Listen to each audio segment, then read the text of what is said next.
Good morning, dear students. Welcome to SBL Memorial Academy YouTube platform. How are you? I hope you are all fit and fine at your home.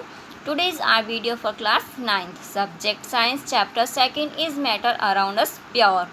Page number 18 से आज हम continue कर रहे हैं properties of colloid, यानी कि colloid की क्या प्रॉपर्टीज़ होती है, क्या प्रॉपर्टीज़ होती है कॉलाइड की, क्या इसके गुणधर्म होते हैं। यहाँ से आज हम स्टार्ट कर रहे हैं यहाँ से, ठीक है।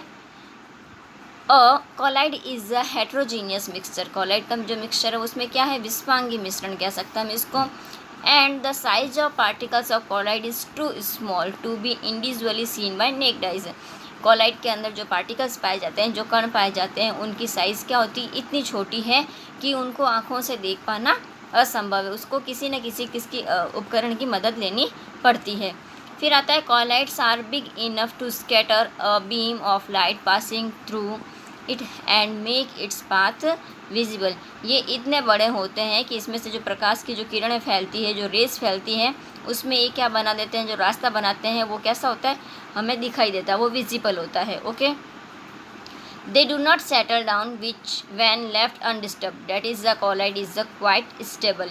इसको जब हम बिना छेड़े या अनडिस्टर्ब यानी कि बिना छेड़े जब छोड़ देते हैं, तब इसके जो कण होते हैं, जो पार्टिकल्स होते हैं, वो कहाँ हो जाते हैं, जाके वो सरफेस पे यानी कि सतह पर जाके बैठ जाते हैं। और ये क्या होते हैं, स्थायी होते हैं। कैसे होते हैं, ये स्थायी होते हैं। Okay, they cannot be separated from the mixture by the process of filtrations.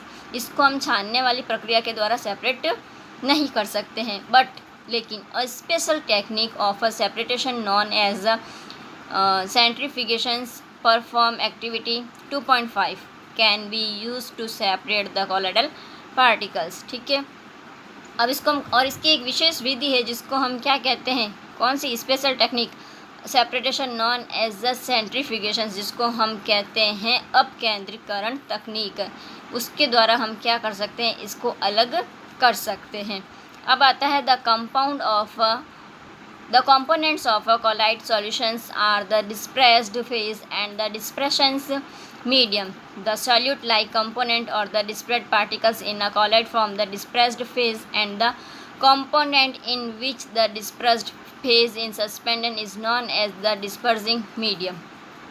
ठीक है, कॉलाइड का जो सॉल्यूशंस है उसके अंदर क्या है कि जो उसकी परिस्थिति है, जो प्रवस्था और परिक्षेपण है, डिस्प्रेस्ड एंड डिस्प्रेशंस मीडियम जो है उसका माध्यम बनाता है। और इसमें जो सॉल्यूशन है, इसके अंदर जो सब्सटेंस होते हैं, ये क्या करते हैं, कॉलाइड के अंदर जो पार्टिकल्स होते हैं उसको उसके अंदर प्रेजेंट रखते हैं, और उसी को हम क्या कहते हैं, डिस्पर्स्ड फेज भी कहते हैं इसको, या फिर परिक्षिप्त प्रावस्था भी कहते हैं।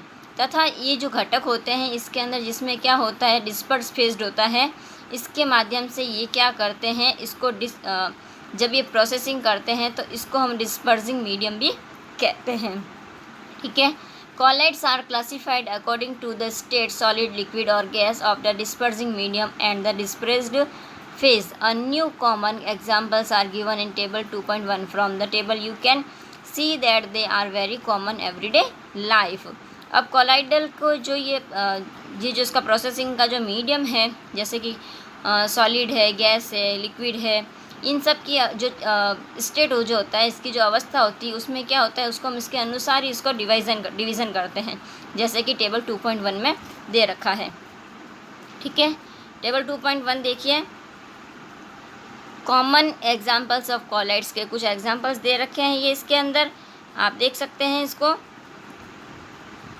लिक्विड डिस्पर्स्ड फेज है, फिर डिस्पर्सिंग मीडियम है, फिर टाइप है, और फिर एग्जाम्पल है। जैसे लिक्विड है तो इसका मीडियम क्या बनेगा, गैस, और टाइप क्या है, एरोजल, और एग्जाम्पल क्या है, फॉग, क्लाउड्स, मिस्ट, यानी कि धुआं है, बादल है, ये सब इसके एग्जाम्पल है। फिर है सॉलिड का भी मीडियम क्या रहेगा, गैस रहेगा, एरोज, इसमें भी धुआं है, स्मोक, ऑटोमोबाइल्स एक्सक्यूज्ड। इसी तरीके से गैस का लिक्विड रहता है मीडियम, और फोम बनता है, और शेविंग क्रीम यानी कि झाग जो बनता है। फिर लिक्विड का लिक्विड एमेल्सन मिल्क है, फेस क्रीम है, ये लिक्विड की इसकी अवस्था रहती है। सॉलिड के अंदर लिक्विड है, फिर सॉल है, मिल्क ऑफ मैग्नीशियम और मड। ठीक है, फिर आता है गैस, सॉलिड फॉर्म रबड़, स्पंज, प्यूमिज, रबड़ जिससे बनते हैं, स्पंज जिससे बनते हैं, वह इसका माध्यम रहता है। लिक्विड सॉलिड जेली है, चीज़ है, बटर है, ये इसका एग्जाम्पल है। सॉलिड सॉलिड ही रहता है, जैसे कलर्ड गेमस्टोन हो गए, मिल्की ग्लास हो गए, ये इसके एग्जाम्पल है। ओके, इसके आगे separating of components of a mixture, यानी कि मिश्रण के अंदर जो कंपोनेंट्स होते हैं उनको क्या करना है, अलग करना है। We have learn that most of the natural substance are not chemically pure. Different methods of separation are used to get individually components from a mixture. Separation makes it possible to study and uses the individual components of a mixture. अब हम पढ़ चुके हैं कि क्या कि जो natural और जो रासायनिक जो पदार्थ होते हैं वो क्या नहीं होते हैं, शुद्ध नहीं होते हैं। और मिक्सचर के अंदर हमने क्या दो कंपोनेंट्स भी देखे थे, या कंपोनेंट्स से हमको अलग करने की हमने विधियाँ भी या प्रोसेसिंग भी पढ़ी थी, इसको हमने प्रयोग में भी लाया था। अब इनको सेपरेट करने के लिए, मिश्रण से इसको सेपरेट करने के लिए प्रत्येक घटक के बारे में जानकारी प्राप्त करना भी ज़रूरी है और उनको प्रयोग में लाके देखना भी ज़रूरी है। Heterogeneous mixture can be separated into their respective constituents bye simple physical method like hand picking. अब विषमांगी मिश्रण को हम साधारण फिजिकल मेथड के द्वारा भी इसको पृथक कर सकते हैं, यानी कि अलग कर सकते हैं, जैसे कि हाथ से चुनकर, फिर छन्नी के द्वारा छानकर, ठीक है, जैसे हम क्या करते हैं रोजाना की डेली यूज़ के अंदर ये काम हम करते हैं।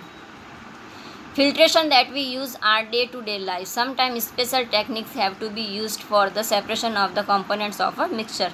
कभी कभी कुछ स्पेशल तकनीक भी क्या की जाती है, प्रयोग में लाई जाती है मिश्रण में से पार्टिकल्स को अलग करने के लिए। अब आता है 2.3.1, how can we obtain coloured component dye from blue black ink. अब जो रंग वाले जो ये कंपोनेंट्स हैं, जैसे नीला है, काले है, इसमें से इसको कैसे अलग किया जाता है, ये हम आपसे क्या करेंगे नेक्स्ट क्लास के अंदर डिस्कस करेंगे। Now have a nice day, thank you.